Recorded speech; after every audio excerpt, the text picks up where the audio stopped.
lost it. And people are now, for real prayer, would go to not the synagogue, but to the church. Now another thing that Matthew does, which is only in Matthew, he has Jesus in the temple resume his ministry of healing. So he's healing. What happens is, he's welcoming all those who've been excluded. The blind, the lame, and children. Children meaning the little ones.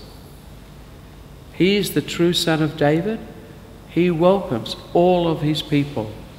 And even those who are naturally excluded from the temple because they're not perfect in some way, and excluded often from Jewish life, are welcomed by Jesus. And then the children accept him as symbol of the little ones. And they shout out to him, sing to him. But of course it's the chief priests who reject all this, as they did way back when Herod was speaking to the Magi. They know the scriptures, but they can't see what they're turning to, pointing to. And so then Jesus leaves. He's entered Jerusalem, he's entered the temple, and he leaves. And he goes to Bethany. Like many pilgrims, there was no place to stay in Jerusalem, so he goes to Bethany. There's no hint in Matthew of popping off to the place of Martha and Mary in St. Luke. Of course, St. John adds Lazarus to Martha and Mary. There's no hint of that, so we don't know where he stays. So the third thing now I'd like to look at is the Great Tuesday. Jesus entered Jerusalem. If you look at the chronology of Holy Week, on the Monday, the next day is the Tuesday. This is called the Great Tuesday because it's really the final confrontation between Jesus and the Pharisees and chief priests and so on. I'd like to look at three things here.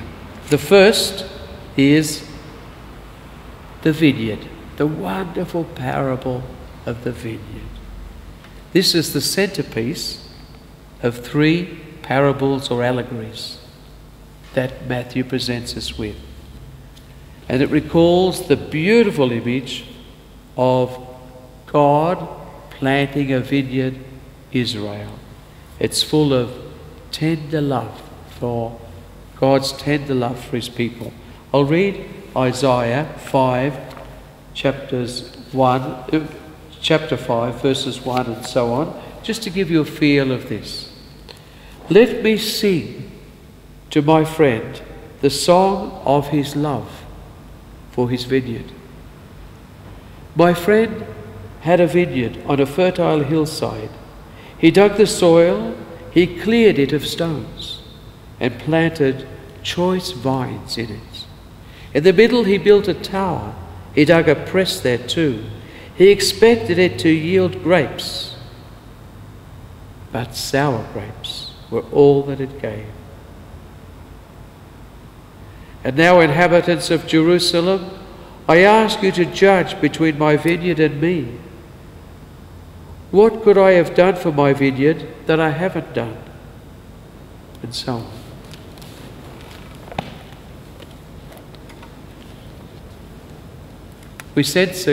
We have a sense of love, God's great love, in this parable also, because when he sends the prophets and so on, he says, afterwards, he says, I know that they will respect my son.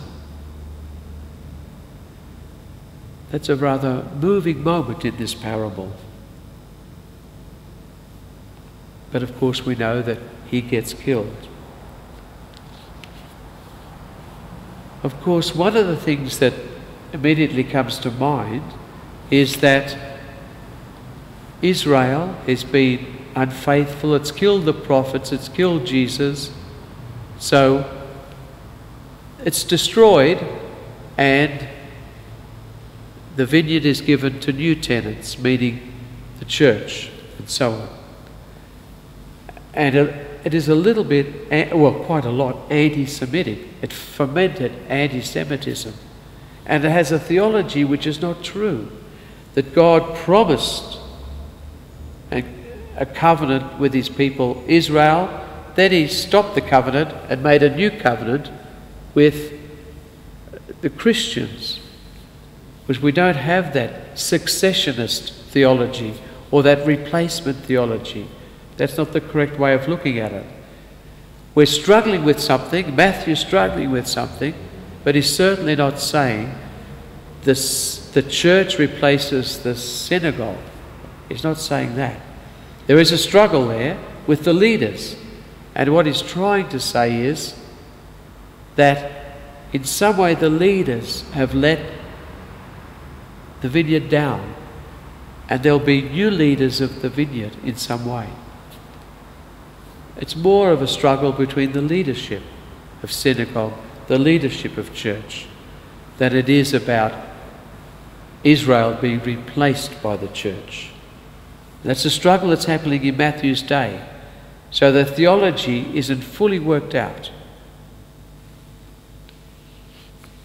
And we could hear well too these words of Jesus, or these words in the parable. The kingdom of God will be taken from you and given to those who will bear fruit. Perhaps that's the key of it. Where is the fruit being produced? Because that's where the kingdom of God is. The second thing I'd like to say on this Great Tuesday is about the wedding. You know, the invitations to the wedding, that extraordinary one. Again, there's another Old Testament background, and it is a beautiful background. It is the relationship between God and his people being compared to a bridegroom and his bride. So there are references to Hosea and references in Isaiah to the relationship between God and his people as between a bridegroom and bride. And I'd just like to read something from Isaiah chapter 54. Do not be afraid. You will not be put to shame. You will not be disgraced. For you will forget the shame of your youth. For now your Creator will be your husband. His name is Yahweh Sabaoth. Your Redeemer will be the Holy One of Israel. He is called the God of the whole earth. Yes, like a forsaken wife, distressed in spirit, Yahweh calls you back. Does a man cast off the wife of his youth, says God? I did forsake you for a brief moment, but with great love I take you back.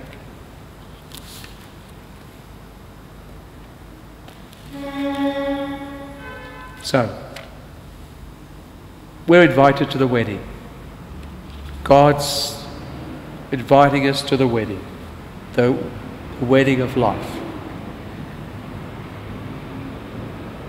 Now this particular scene, this particular parable is not in St. Mark, but it is in St. Luke. So it's something that Luke and Matthew have together. Therefore it comes from what we call Q.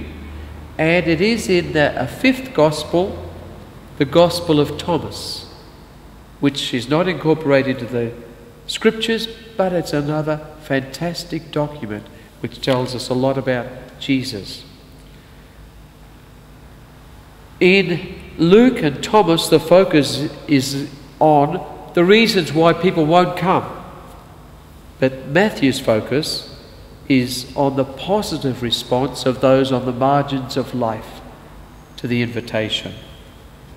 Normally, when people were invited to a wedding, they received two invitations. One, the general one, 6 weeks before or whatever, and then on the day itself, there's a reminder to come.